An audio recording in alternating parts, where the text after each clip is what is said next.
भोजपुरी की नई जानकारी के लिए हमारे साथ जुड़े ये लाल रंग का सब्सक्राइब बटन क्लिक करें और बेल आइकन को दबाएं, जिससे नई वीडियो की जानकारी आप तक पहुंच जाए। जान लीजिए, सब्सक्राइब करना बिल्कुल फ्री है।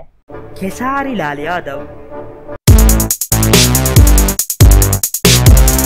दोस्तों, जैसा कि आप लोग जानते हो, सुपरस्टार खेसारी लाल यादव भोजपुरी का बहुत बड़ा नाम है। दोस्तों, आजकल खेसारी लाल यादव को हर कोई मिलने के लिए, हर कोई उनको ऑटोग्राफ पाने के लिए और उनके गाने और फिल्मों के दीवाने भोजपुरी इंडस्ट्री बन चुकी है। दोस्तों, खेसारी के बिना अधूरा है पूरा भोजपुरी इंडस्ट्री। दोस्तों, जैसा कि आप लोग जानते हो, खेसारी लाल यादव भोजपुरी सिनेमा को आगे ले जाने में बहुत मुख्य भूमिका निभा रहे हैं। दोस्तों, हम बात कर रहे हैं खेसारी लाल यादव के एक आइटम सॉन्ग के बारे में। दोस्तों, ये बनेगा नंबर 1 आइटम सॉन्ग 2017 का। जी हाँ दोस्तों, आप बिल्कुल सही देख रहे हो, ये बनेगा 2017 का सबसे नंबर 1 आइटम सॉन्ग। दोस्तों, ये आइटम सॉन्ग होगा फिल्म जिला चंपारण का। इसकी शूटिंग में व्यस्त हैं खेसारी लाल यादव। दोस्तों, बताया जा रहा है कि इस जबरदस्त आइटम सॉन्ग को भोजपुरी की ऑडियंस इतना ज्यादा पसंद करेगी जिस तरह पवन के आइटम सॉन्ग और उनके गानों को पसंद किया जाता है। दोस्तों, जानकारी के लिए बताना चाहते हैं कि इस आइटम सॉन्ग में इस अभिनेत्री ने बहुत साथ निभाया। और दोस्तों, इस फिल्म में जिसका नाम है जिला चंपारण, इसमें खेसारी लाल यादव के साथ नजर आएंगी